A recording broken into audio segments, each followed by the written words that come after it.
Mari compu lamien, compu al cutufe, feula mulepain voces mapuche troita, la minga alas mo, chumlei munam, kumemi aimun peumangen, como es habitual, a esta hora, hoy empezamos puntuales, 12 o'clock. Comenzamos con voces mapuches en esta columna que se desarrolla los días miércoles en la Minga de Alas, y vamos a iniciar como de costumbre con la payadora y su guitarrero Mauro. Les invito a escuchar esta pieza sonora que nos han preparado para hoy.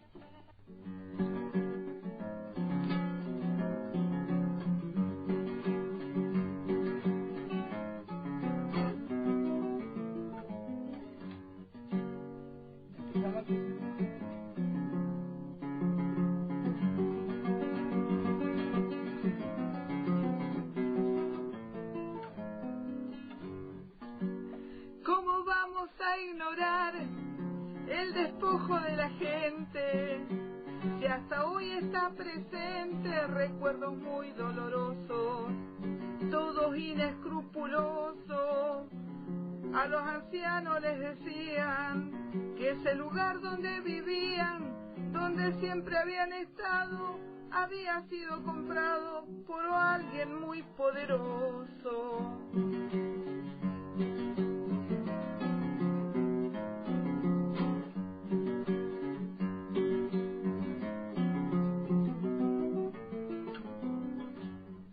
Y así fue que muchos ricos de los campos se adueñaron, con alambrados cerraron lagunas y marginales, y para colmo de males iban con la policía, entre todos los corrían, quedando en los piedreros con muy pocos animales o en medio de un peladero.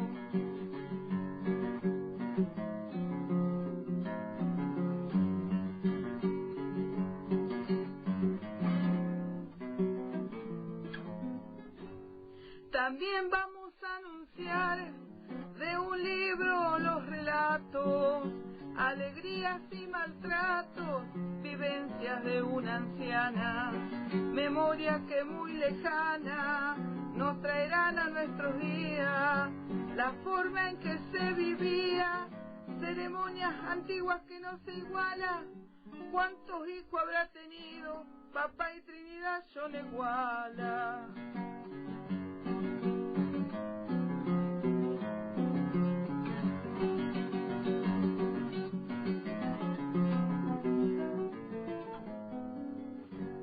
Después de más de 3 años viene el juicio a Pulamien, quienes estuvieron también en Puló el 10 de enero, donde un escuadrón entero a bala y garrote entró, detenido se llevó y gente que fue a apoyar en el banco de acusados en el juicio van a estar.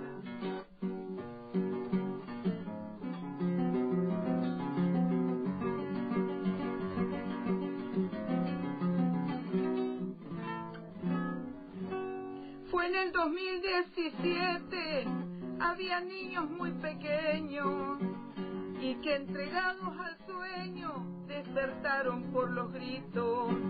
Y lo que aclaro e insisto, cuando dicen que exponemos a los chicos, ellos vivían allí, fue el Estado y sus milicos.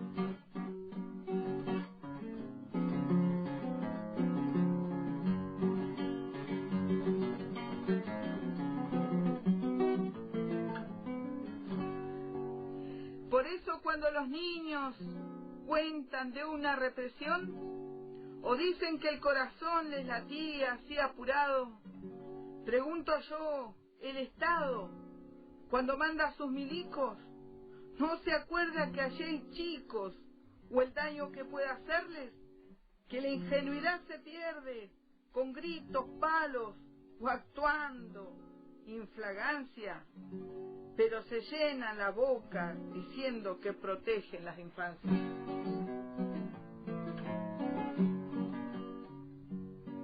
al paraje Cerro Alto llegaré con mi canción, pero en esta ocasión con mis letras saludar a quien con lucha y trabajo, don Nazario Sandoval, siguió estando en el campo, aprovechando sus años.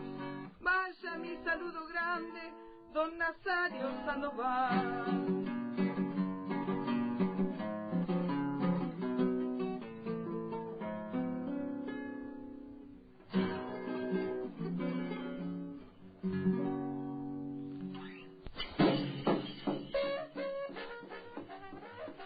Varios temas trajo al piso la Lamien Payadora y su guitarrero esta vez, así que nos vamos a ir bien apuraditos para alcanzar a cubrir todo lo que nos ha propuesto la Lamien.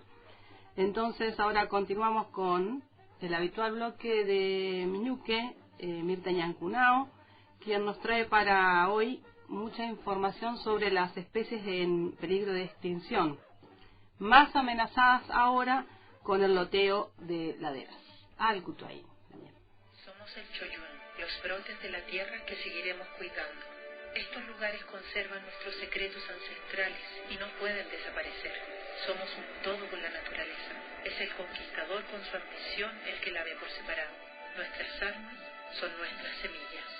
Nunca podrán aplastarnos. Siempre volveremos a crecer. Seguiremos resistiendo. Somos gente de la tierra. Somos la naturaleza. Bueno, hoy vamos a hablar de las especies en peligro de extinción en las áreas protegidas. La zona norte de los bosques andino-patagónicos se encuentra incluida en la ecorregión valdiviana, la cual incluye al área natural protegida cipresal de las Huaytecas y el Ampray.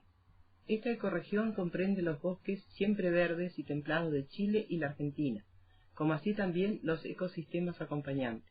En este sentido, el Amprale cumple un rol fundamental en el corredor ecorregional norpatagónico, por estar localizado a modo de puente entre las áreas protegidas del Parque Nacional Nahuel Huapi al norte y del Parque Nacional Lago Puelo al sur.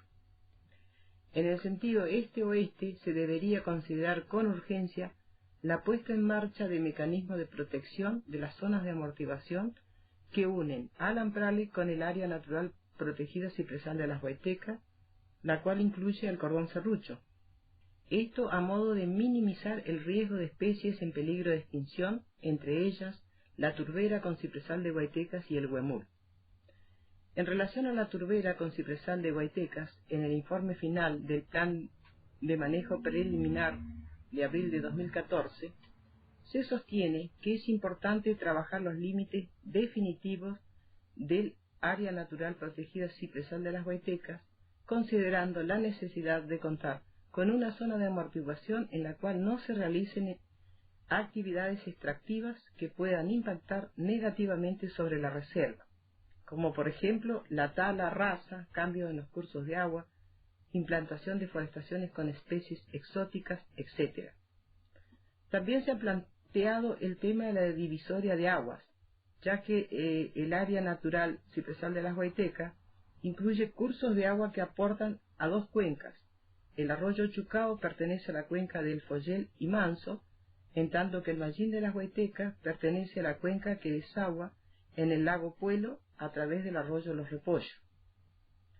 Y en cuanto a las especies amenazadas de extinción, vale destacar que tanto el alerce como el ciprés de las Huaytecas son especies protegidas a nivel nacional y por convenios internacionales, por considerárselas especies amenazadas de extinción y por lo tanto muy importantes desde el punto de vista de la conservación biológica. El ciprés de la cordillera está protegido a nivel provincial.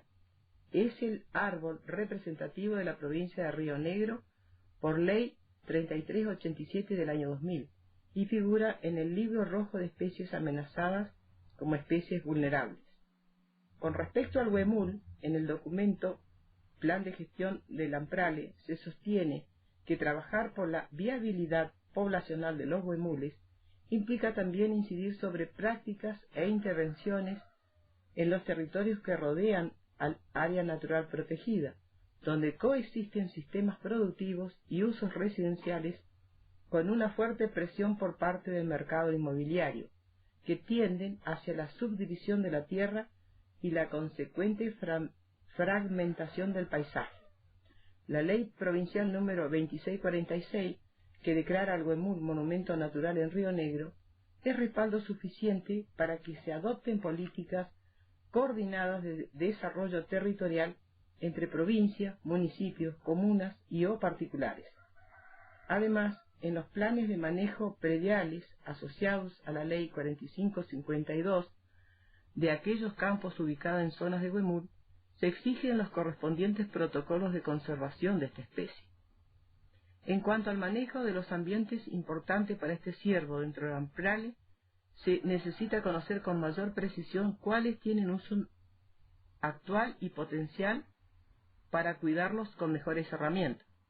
Independientemente de ello, se deberían adoptar sin dilaciones medidas de protección para aquellos sitios que hoy son reconocidos por su valor güemulero, como los cerros Dedo Gordo, Ventisquero, Benzano, Serrucho y Perito Moreno, entre otros. Actualmente, las mayores amenazas sobre las especies en peligro de extinción, tanto en el Amprale como en el área natural protegida Cipresal de las Huaytecas, están dadas por el loteo inmobiliario de la empresa Ladera, Sociedad Anónima, en la Pampa del Ude, el loteo inmobiliario Solares de la Comarca, en conflicto territorial con la comunidad mapuche en el Follel, y la liberación de ciervos colorados que realizan anualmente los empresarios cataríes en la zona del Follel, lo cual está provocando una inminente invasión de esta especie que acelera el proceso de extinción tanto del Güemul como del cipresal de Huaytecas, entre otras nativas. Sin exagerar, hoy los ciervos colorados caminan alrededor de las viviendas ubicadas sobre la Ruta 40. En relación al Güemul, de manera paradójica o burlona, el comisionado del Manso y el Parque Nacional Nahuel Huapi están realizando una campaña radial sobre su protección, pero nada hacen para sancionar a los empresarios cataríes por los daños ambientales que provocan los ciervos colorados liberados desde sus criaderos. Frente a esta y a otras tantas situaciones donde los gobiernos dicen una cosa y luego hacen otra, como son la creación de áreas naturales protegidas, Ruch, Vila y Márquez, en Conservación de la Biodiversidad 2008, dice que es común considerar que las áreas protegidas son sitios que están ejerciendo un efecto importante para la conservación de la biodiversidad. Sin embargo, una buena parte de las áreas protegidas de la región son consideradas como parques de papel, pues si bien han sido creadas por un instrumento legal, su grado de implementación efectiva en el terreno es escaso o nulo.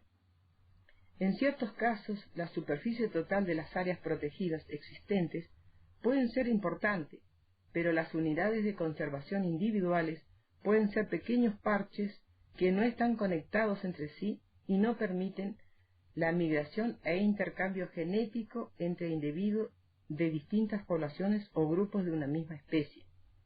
Por esta razón es importante que los usos de la tierra que se desarrollan o promueven fuera de las áreas protegidas no las convierta en isla dentro de una matriz bajo uso que no reúne condiciones aptas para la conservación. Por ejemplo, la utilización antrópica del espacio ubicado por fuera de las áreas protegidas puede reducir el hábitat disponible para algunas especies u originar la fragmentación de paisajes. En síntesis, es necesario que las áreas bajo uso productivo complementen a las áreas protegidas a través de un manejo sustentable que tenga en cuenta la conservación de la biodiversidad o del Ichufilmonguén, dicho desde la cosmovisión mapuche.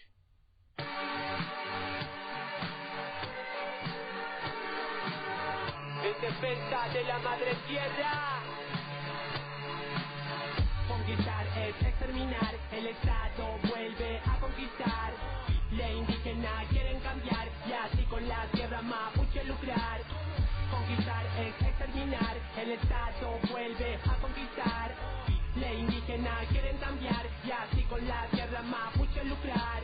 Nuestro tesoro no es el dinero ni el oro, verás. Por mi madre lloro, corro, el tesoro es la tierra. todas las formas de vida que viven en ella. Cambiar la indígena ambición por moneda, desproteger la tierra colectiva que queda, pa' que el empresario libre acceda a información, pa' que esto no suceda. Ley indígena actual, resguarda la tierra de la comunidad. Y ahora quieren robar dentro del marco de la legalidad. Que no te engañen con un bonito envoltorio, consulta rechazada en los territorios. Consulta indígena es falsa, quiere manipular desde el escritorio. Unidad ante la adversidad, mi pueblo se une como el viento y el mar. La indígena quieren cambiar, por lo justo venimos aquí a gritar. Porque no lo entiende, que la tierra mapuche no se compra ni se vende. Porque no lo entiende, que la tierra mapuche no se compra ni se vende. Porque no lo entiende, que la tierra mapuche no se compra ni se vende. Porque no lo entiende, que la tierra mapuche no se compra ni se vende. Conquistar es exterminar, el Estado vuelve a conquistar. La indígena quieren cambiar y así con la tierra mapuche lucrar. Conquistar es exterminar, el Estado vuelve a conquistar. La indígena quieren cambiar y así con la tierra mapuche lucrar. Destruyen lo material, es retroceso. Destruyen lo natural, es progreso. No queremos tu progreso económico a tu jet. Somos antagónicos. Agua, tierra, vida real. Progreso espiritual y cultural. Porque la tierra no es objeto ni recurso, es la madre tierra, la vimos con su pulso. No quieren vida comunitaria, extracciones muerte, quieren hectáreas. Nueva usurpación en el sur, más depredación para invadir de inmobiliarias. Lo que le pase a la tierra, a ustedes también les pasará. Lo que le pase a la tierra, a ustedes también les pasará. Lo que le pase a la tierra, a ustedes también les pasará. Lo que le pase a la tierra, a ustedes también les pasará. Si la tierra se enferma, enfermamos. Si la tierra se envenena, envenenamos. Si la tierra se seca, nos secamos. Si la tierra muere, porque no lo entiende, que la tierra mapuche no se compra ni se vende. Porque no lo entiende, que la tierra mapuche no se compra ni se vende. Porque no lo entiende, que la tierra mapuche no se compra ni se vende. Porque no lo entiende, que la tierra mapuche no se compra ni se vende. Conquistar es exterminar, el Estado vuelve a conquistar.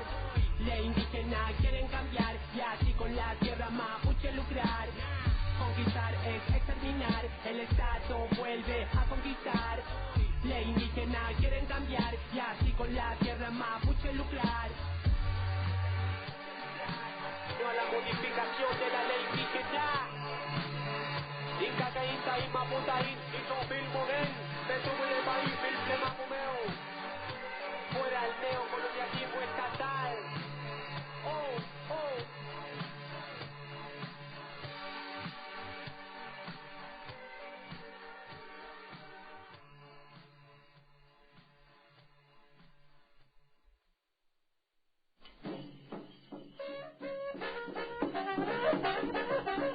Sonaba un rap mapuche, La tierra no se vende, de Luanco y Portavoz. A continuación compartiremos con ustedes el testimonio del chachay Nazario Sandoval. Él vive actualmente en el paraje Cerro Alto y cuenta cómo fueron despojados de la tierra donde él nació, en Coquelén, un lugar donde abundaba el agua, pero actualmente ya está siendo afectado por la sequía. Bueno, yo nací en Coquelén. Mi papá estuvo ahí en Coquelén, tenía un campo que tenía por lo menos cuidado, y un campo abierto. Eso años no había, no habían solicitado nada, era todo campo abierto. Y yo nací ahí. Y el papá tuvo ese campo, tenía más de 1000 ovejas. Comenzaba Segundo Sandoval, se llamaba, y su mamá Rosa Calvin. Bueno, después de tener ese campo, tuvo muchos años. Mi abuelo se llamaba también, mi abuelo que estuvo ahí, Pino de Chile, mi abuelo. Era bastante paisano, y le cuidaba la oveja a mi papá. Mi papá salía en el campo y luego se quedaba ahí. Tenía muchas ovejas, y le después cuando vendían la lana, se entregaban en Comayo. Y en Comayo mi finado abuelo parece que, no sé si no sabría leer, no sabía sacar cuenta, nada. Le hicieron firmar un pagaré. Y cuando falleció mi abuelo, vinieron al que le vendió la lana, tenía una cuenta que no lo podían pagar. ¿Sabes lo que pasó después? Hicieron juntar las ovejas, mi papá tenía que juntar todas las ovejas, porque se lo habían llevado, porque ese pagaré que firmó su papá, le dijeron, papá, está una deuda muy grande, van a tener que entregar la oveja. Y el papá le decía, no, le sigo entregando todos los años la lana. No, vinieron con la policía a juntarle la oveja. Cuando la policía viene a juntarle la oveja, le llevaron toda la oveja. ¿Sabe con cuánta oveja quedó? Con 15 ovejas.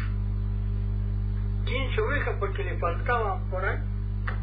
Eso se quedó con 15 ovejas. ¿Quién es el que le cobraba? De Comayo, no sé cómo se llaman los recachones que habían en Comayo. Turco. Parece que algo de turco, no sé qué raza era. Porque yo como era chico no sabía tanto. Después me contó mi mamá, me contaba, lo querían pasar. Después de Paso Limay le alambraron el campo, cuando ya quedó sin oveja, ¿no? Vinieron al Paso Limay, no sé, el campo se solicitó, toda esa parte va a ser de la compañía. Vinieron los alemanes, ingleses, qué esto, pero todo fue esa policía y se gustó eso. Todo, le quitaron. Entonces mi finada abuela, Francisca Cariopal, se llamaba, le dijo, bueno, vayan a vivir allá, yo le dejo a ella casa. Ahí se fue a vivir mi papá con todos nosotros, todos éramos chicos. Vivió y llegó a una casita ahí nomás, una casa humilde, vivíamos ahí. ¿Cuántos hermanos eran? Éramos 7 varones, así que todo lo criamos así.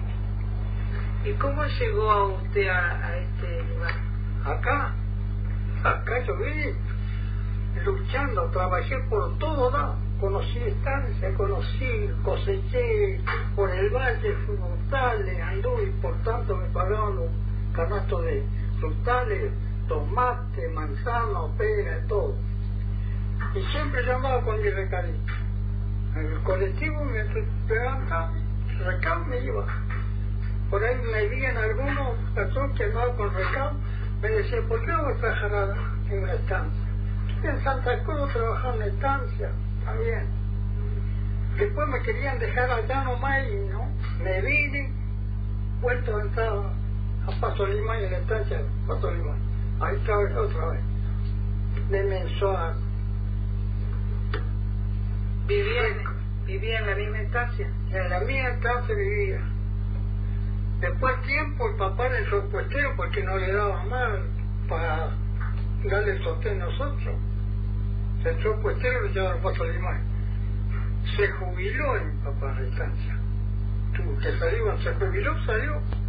Y se jubiló, por lo menos tenía como 77 años. Ya era anciano, 70. Se jubiló, se fue a Bariloche.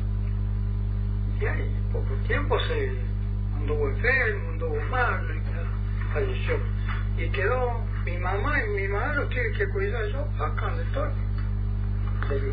¿Y ella falleció muy viejita? También falleció muy vieja. Tendría casi 90 años. Falleció 90 años. ¿Y qué se acuerda de eso usted? Me acuerdo que mi mamá nunca se quedó, fue muy tejedera, hacía matrona, hacía de todo, pero que pedía matrones grandes, de todo, hacía, para vender. Hasta cuando estuvimos ahí en ese puestito de Coquelé, donde estamos, donde está Carlos, Ruti, hizo matrones, peleros, y salió con una carga a vender por acá, cambiar por chiva. Cambió por chiva los matrones que hacía. Y ahí tuvimos una putita chiva ahí, cuidándose un poquito. Pero todo era campo abierto, mucha lucha hizo la vida, mi mamá, mucha lucha con nosotros. No teníamos escuela, no había maestros como ahora, por todos lados. venía a la escuela de Coquelina, donde estaba Saavedra, y se vino maestro. Ahí había una escuelita que estudiaban en un galpón le pasó Saavedra, un piso de piedra, había todo. Ahí se vino. Anduve una semana, después de esa semana me llevó el papá al campo. Así que yo, el estudio mío, el trabajo. Y vi trabajando después de grande. Después hice el servicio militar, empecé a luchar otra vez, de vuelta, a trabajar otra vez. Bueno, como yo le dije que anduve por todos lados, por toda la distancia. Trabajé en la distancia ahora es de Contín, la distancia grande, estuve 8 años trabajando ahí. Y ahí el tiempo de la junta para señalada, esquila, tenía que salir a buscar gente para acá. Y salía a llevar a la gente capaz de hacer el trabajo. Y ahí conocí toda esta gente. Conocí a la mamá de mi señora, que se llama Seferina Buentelá. Lo conocí. Y ella estaba con la hija, y tenía una sola hija que le quedaba en la casa. Tenía un hijo que se llama Ricardo Carriquero. Y ese lo acompañaba, pero era muchacho chico. Y ese lo llevaba a veces a trabajar. Y bueno, tanto estaba en, no sé, desde los 8 años que trabajaba en esa estancia, vine acá, donde vivía mi suegra, tenía una sola hija, y le hablé. ¿Cuántos años tenía más o menos usted en esa época? 25 años. Tenía 25 años. Y lo conquisté, mi señora se llamaba Irma Carretera. Le dije, si usted tenés interés de mí, que vamos a llevar un cariño para siempre. Así le dije, cariño va a ser para siempre. Y así, ¿sabe cuántos años tuvieron con ella? Más de 50 años. Ahora falleció, tenía 78 años. Cumplió ahora en agosto. Pasado.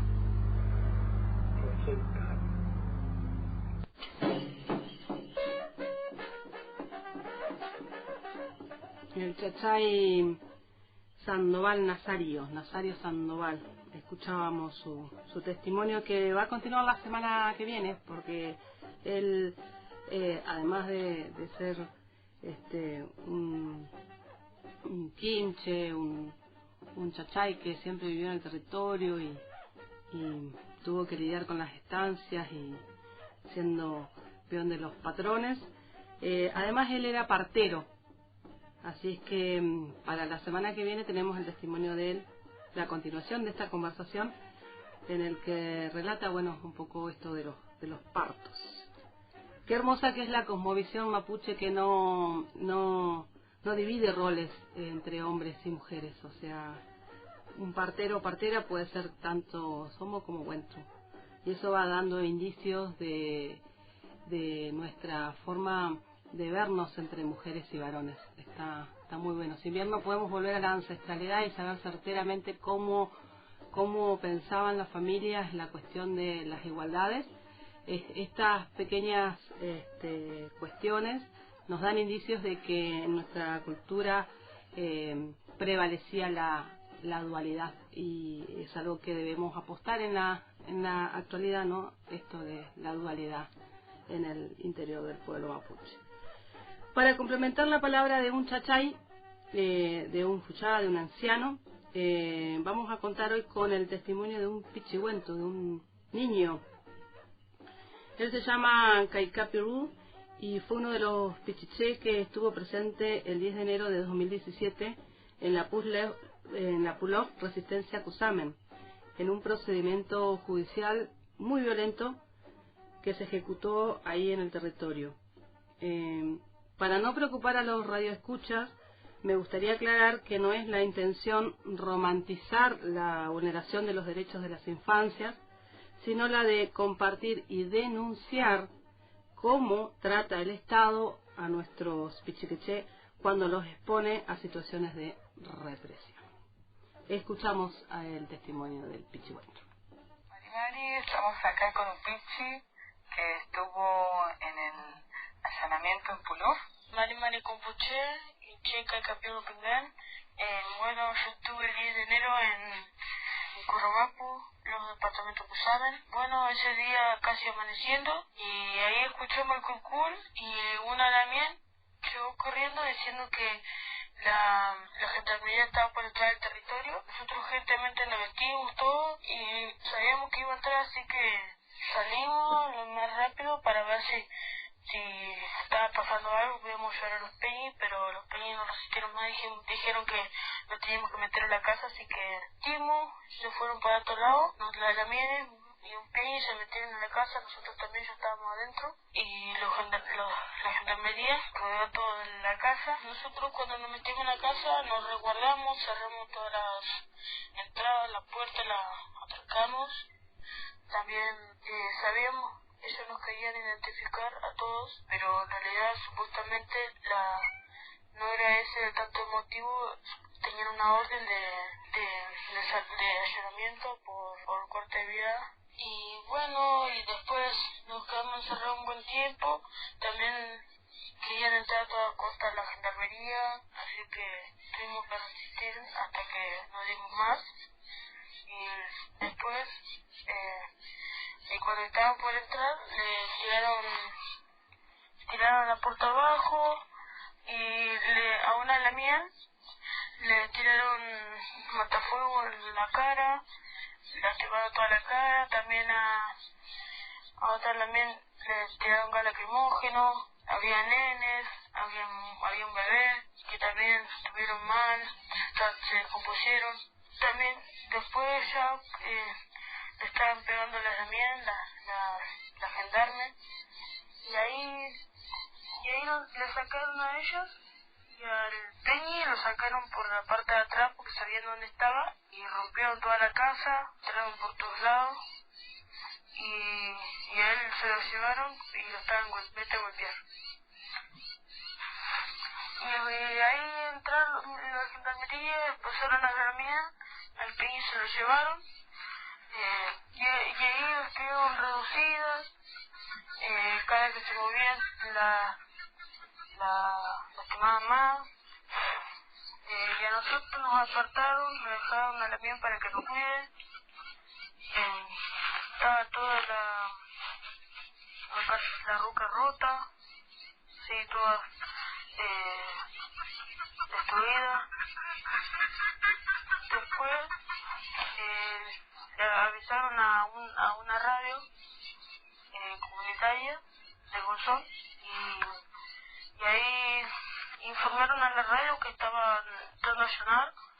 Después fue gente, estuvieron ahí esperando hasta que liberen las lamienes, y los peñis no tienen más atracción que usar el EUFU para protegerse a ellos, que no los agarren, no les peguen, que no los arresten. También igual a ellos. ¿Sentiste miedo en ese momento? Sí, yo sentí miedo, como otros, estuvimos llorando mucho tiempo. Igual, las lamienas no tenían miedo, y si tenían miedo era porque destruyeron la ruca para que no sigan rompiendo más cosas, y por nosotros que no nos lastimen, y eso. ¿Y vos qué pensás de todo lo que pasó ese día? Y para mí todo eso fue una excusa para entrar, sacarnos de ahí, que no entremos al territorio vuelta, porque eso supuestamente es un territorio privado de Benetton. Y ahora se afirma todo que es territorio mapuche. El Estado a veces algunos territorios dicen que son mapuches, otros no, porque recién a veces dicen que son muy violentos. Cuando los peronistas o todos esos que son bastante patriotas tiran piedras por, no sé, por algo que tiene que ver con la política y eso, ellos no, porque son todo así de Argentina. ¿Qué pensás cuando dicen que somos violentos los mapuches? Para mí depende en qué momento podemos ser violentos o no, porque si no nos defendemos, ellos nos atacan, nos golpean, nos matan, y en algún momento tenemos que resistir. Si nuestros ancestros, nuestros Coyuquechén, si no hubiesen resistido, ahora no estaríamos nosotros, yo no sería ni mapuche, no sé si existiría o no. No existiría casi nadie mapuche, y si existe nadie se reconocería. Y bueno, yo vivo en el campo, en el territorio, como tendríamos que estar todos los mapuches, si no, no seríamos mapuches porque viviríamos toda la ciudad. Ahora los chicos todos juegan con el teléfono, con la Play, y para mí eso no está bueno, porque si no, eso es lo que el Estado quiere que hagamos, que nos quiere colonizar, que nos quiere que nos volvamos a ser mapuche, digamos. ¿Querés mandar algún saludo? A los peñas, a la miel, a los nenes, los pequeños, al pequizomó, que reciten los textorios, que se acuerden todo el 25 de noviembre, no como el fallecimiento de Maradona, sino como el fallecimiento del Peña y Rafita, que hace 3 años lo asesinaron y el Estado Nacional solo reprime a la comunidad y a un montón de gente que está a favor de Huicul. Bueno, para despedirnos te quiero agradecer, Memañún, Chiquiché, muchas gracias por tus palabras, tu testimonio. Memañún, la mía, bueno, memoria Compuché, no se olviden de los Peñas asesinados, de Rafita, Nahuel, de Santiago Maldonado, un güero muy querido por todos, por Peña y Buenuy, y Rete Peña en Gualmapu, en Gualmapu, que fueron asesinados por la policía, por gendarmería, por distintas fuerzas especiales, y también libertad un montón de Peña, y libertad Facundo Sanegual. Amulepete y Huachán, Marechibu. Otra vez juicio.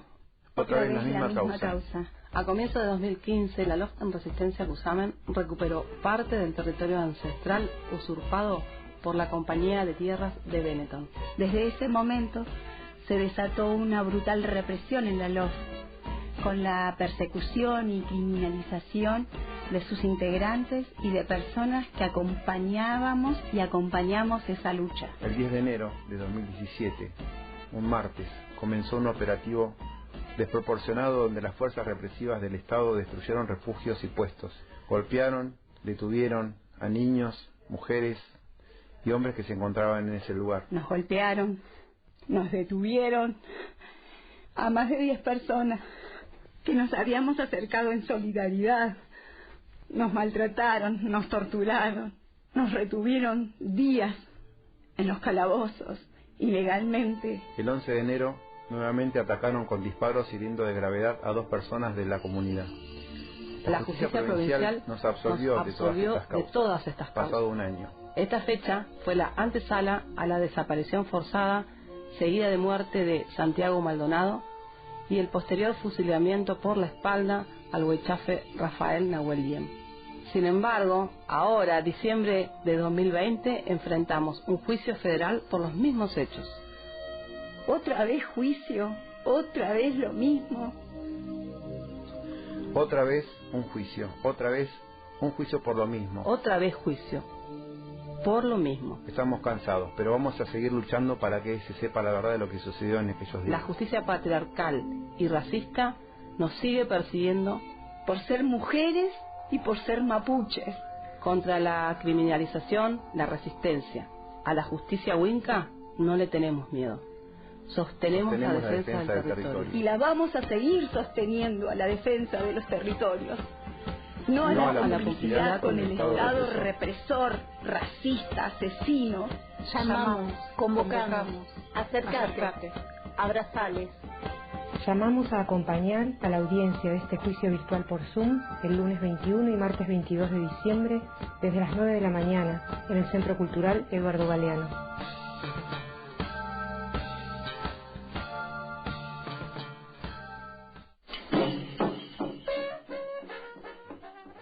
Un enorme agradecimiento a las nómadas quienes colaboraron y nos ayudaron a armar esta campaña radial que tiene como objetivo invitar y convocar a Pulamien y Cumpas el próximo 21 y 22 de diciembre, que será el día en que vamos a estar en juicio 5 Lamien, en un juicio federal que se desarrollará durante los días que ya los dije, 21 y 22, lunes y martes.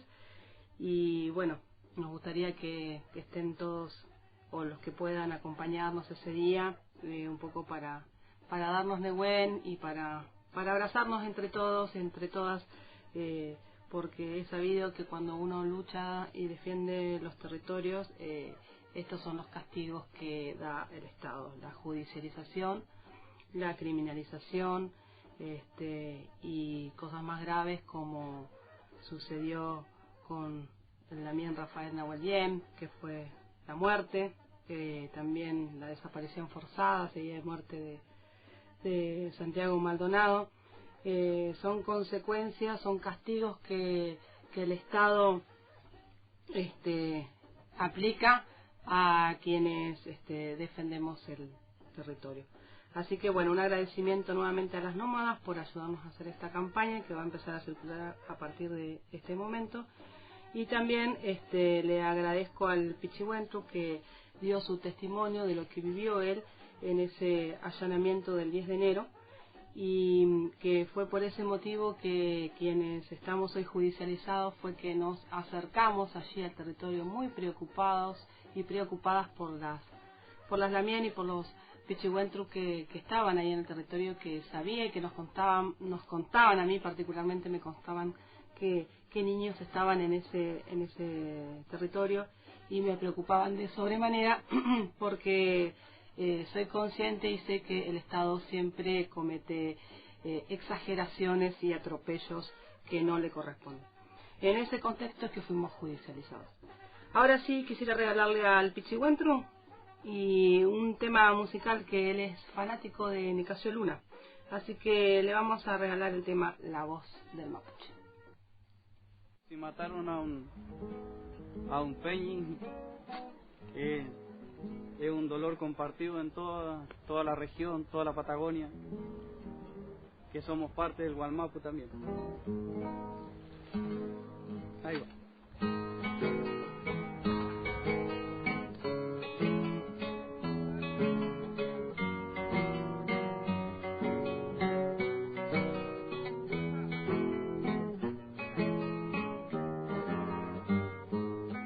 Hoy siento, hermano, rencor amargo por la injusticia en mi nación. Tierra mapuche, siento tu encargo, y hoy día tu lucha es mi inspiración. Por sus derechos, que el pueblo luche, como hace mucho sigue en su rol. Tierra grandiosa, la del mapuche, el cementerio del español. Siendo integrado como chileno, han explotado su tierra ancestral. Y aunque gobiernos antes quisieron devolver algo, ya no fue igual. En dictadura, despojo y muerte, y los burgueses beneficiados. Yo veo, hermano, la misma suerte, si en democracia nada ha cambiado.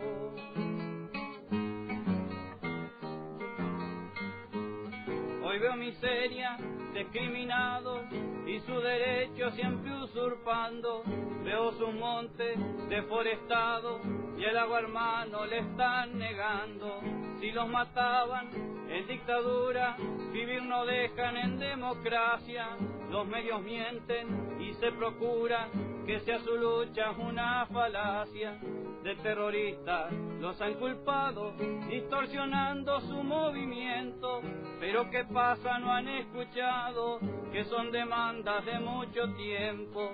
Sé que hay montajes y allanamientos en duras noches en su nación. Es la herramienta que usa el gobierno en toda causa y es represión.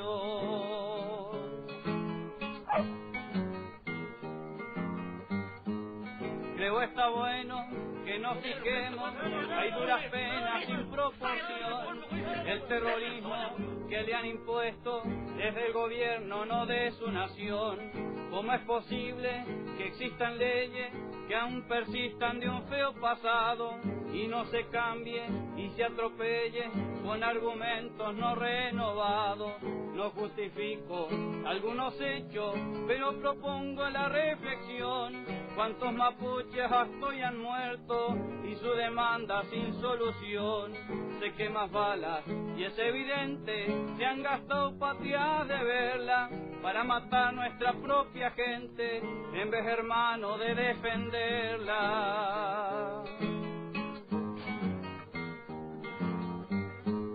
Bicentenario, da para reírse, recién se acuerdan de nuestro origen, y hoy día estamos entre los países que peor trata a su aborigen. Para campaña o para afuera muestra el gobierno su tradición, los utilizan y ni siquiera los reconoce la Constitución.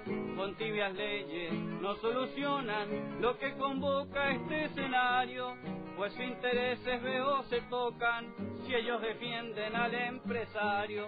Piden su tierra y autonomía como la ONU lo estableció, son sus derechos de pueblo y día con dignidad y participación.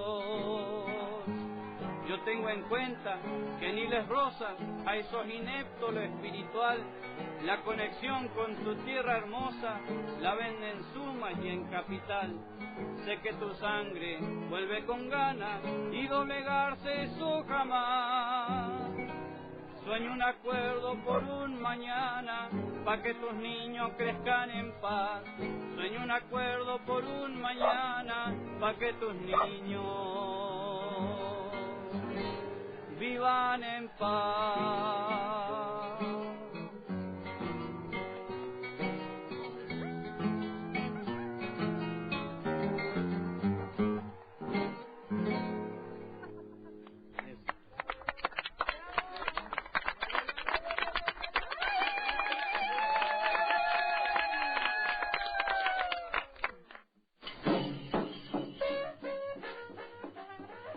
Bueno, contamos ahora con el testimonio de la lamián ñaña Alicia Anticura, de la Cuesta del Ternero.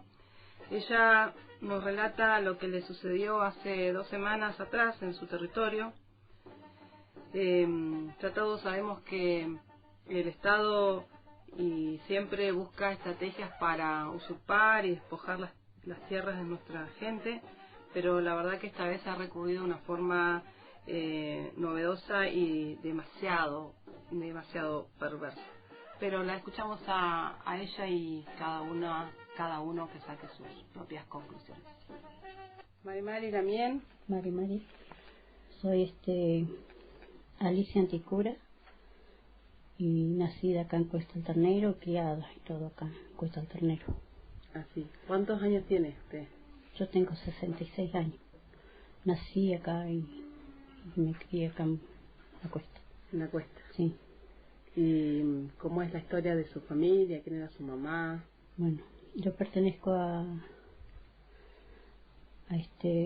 soy descendiente mapuche, pertenezco a un lojo ahora Anticura, pero descendiente de los primeros pobladores que vinieron acá mapuche, Pichún, Pichún Anticura, que son nuestra familia. Sus ancestros. Sus ancestros, sí. Primeros que llegaron acá en Cuesta del Ternero.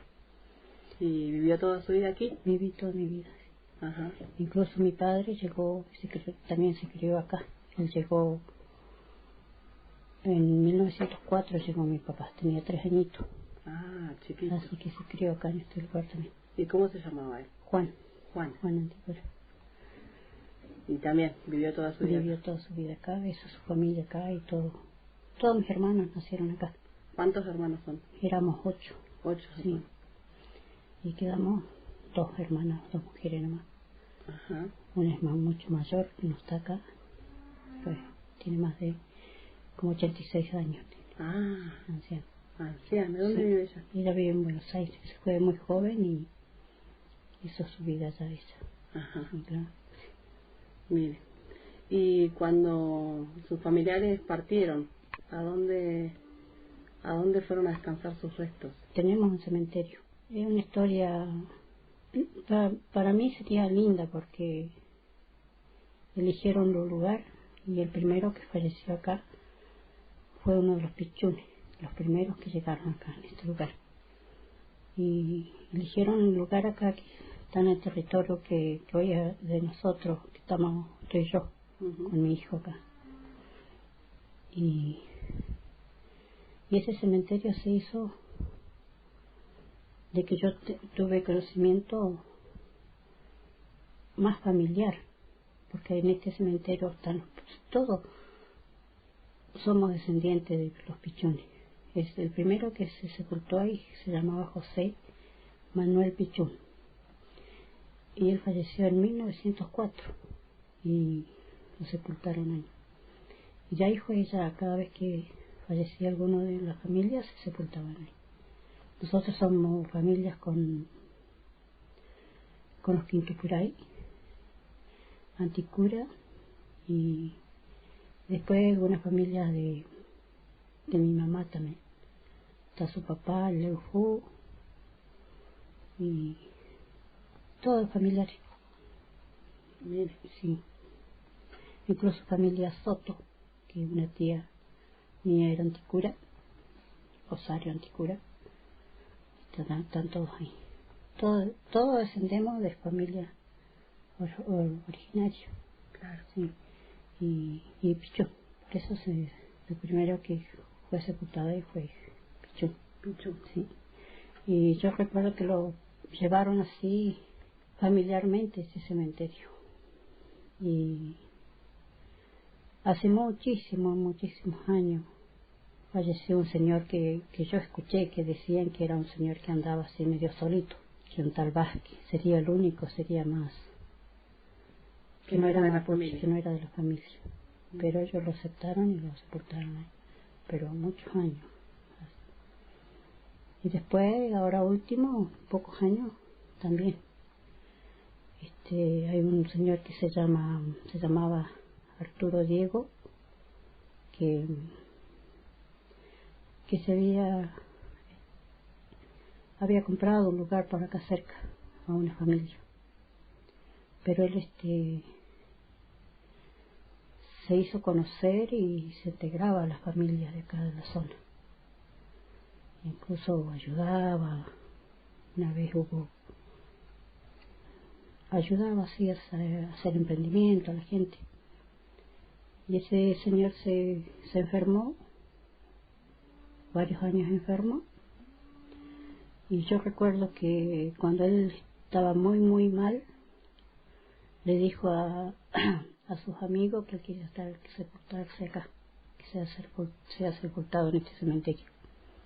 Le dijo que, eso me lo dijo un señor que vino a pedir permiso al hombre, por parte de él, porque él se había muerto.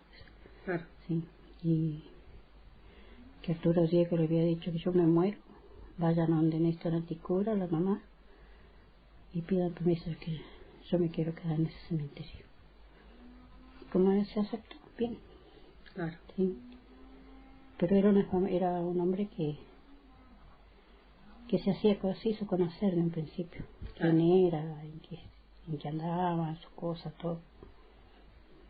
Que le tomaron cariño. Sí. Y después tuvo hasta últimamente el maestro de muchos años que hubo acá, que también tuvo mucho que ver con las familias acá de la Cuesta del Ternero, mapuche y no mapuche. También está sepultado ahí. ¿Cómo se llamaba? El maestro Fontela. Maestro Fontela. Sí. Sí, recuerdo que vine a su sepulcro. Claro. Y bueno, pero ahora han tenido novedades ahí en ese... Sí, hace 2 semanas harán. Me acuerdo que fue el 24 de noviembre. Mi hijo descubrió que habían ido ahí a sepultar una persona. Vio movimiento ahí cerca del cementerio y lo vio de lejos, bastante retirado. Y cuando se acercó al cementerio a ver qué es lo que pasaba ahí, gente ya no había, y vio una sepultura de una persona que habían sepultado en ese rato ahí, con un nombre desconocido, y no sabíamos quién era. ni tampoco no quisimos averiguar mucho, que esperando a ver si había alguien que se acercara a decir que habían sepultado a alguien ahí, porque nadie se arrimó a decir que alguien se iba a sepultar en ese cementerio. Y esperamos y no sabíamos quién era. Hay un nombre ahí bastante difícil de pronunciar, Carl Otto Morlo. Sí. Así se llamaba, sí, la persona fallecida. Fallecida, estaba ahí. Y averiguando, empezamos a averiguar y dimos que era hay un vecino acá que hace pocos años compró, pero no lo conocemos, nosotros lo hemos visto pocas veces así en la ruta, una vez no me levantó. Supuestamente es su papá, que viene del lado de Machinogado, algo así. Y descubrimos eso, que lo trajeron, pero como sin ninguna autorización de acá de la LOF. ¿Hablaron hoy con la hija de la persona fallecida, sí, Sara? Sara, sí. ¿Y ella qué les dijo?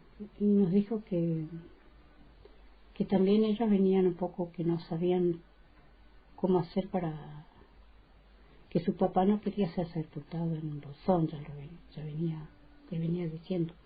Parece que este señor estaba muy enfermo. Querían traerlo ahí a su lugar donde ellos compraron, y no sé, supuestamente ellos dicen que la cochería tenía que tener unos trámites, que no sé, como que no les aceptó de dejarlos en su lugar donde ellos compraron. Y ya averiguando, dijo que algunos vecinos vio mujer, todo, le dijeron que estaba al cementerio y que posiblemente no iba a haber problema, y que pasaron a la comisaría también y lo atendió un señor ahí, y también que dijo que no iba a haber problema y que tenía que ser sepultado ahí nada más. Y se ve que se mandaron y lo hicieron.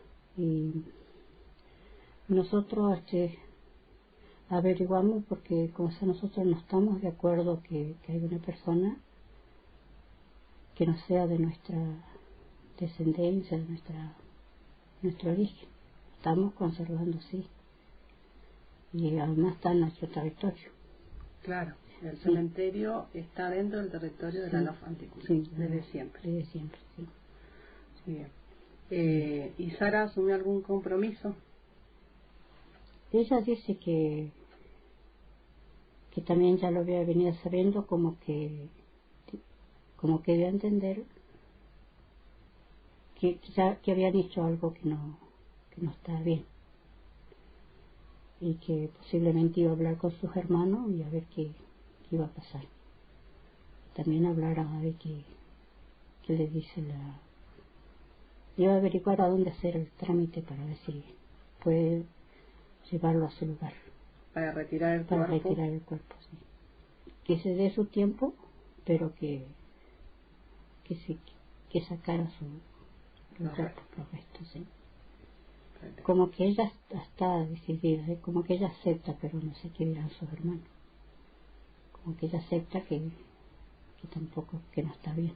Sí. Y nosotros no queremos esto, porque así como llegó esta persona, después nos pueden llegar más. Y no es el caso eso. Claro. Sí.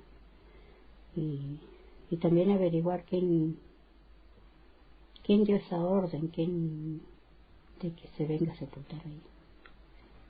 Claro. Recordar también, le dijeron qué cochería había traído el fallecido, la persona fallecida. Sí, dijo que Rugier. Rugier, sí. Entonces habrá que hablar con Rugier y averiguar quién autorizó. Sí. Y a quienes hayan autorizado, que probablemente fue el municipio, hay que recordarles que no es un cementerio municipal. Claro, que no es un cementerio municipal, que pertenece al pueblo mapuche, y que nosotros queremos conservarlo, es un cementerio ancestral, como se dice. Ya más de 100 años tiene ese cementerio. Sí. Es más antiguo que el municipio de Bolsón. Claro, sí, sí. Bien. Bueno, Chantu Lamien, gracias por su palabra.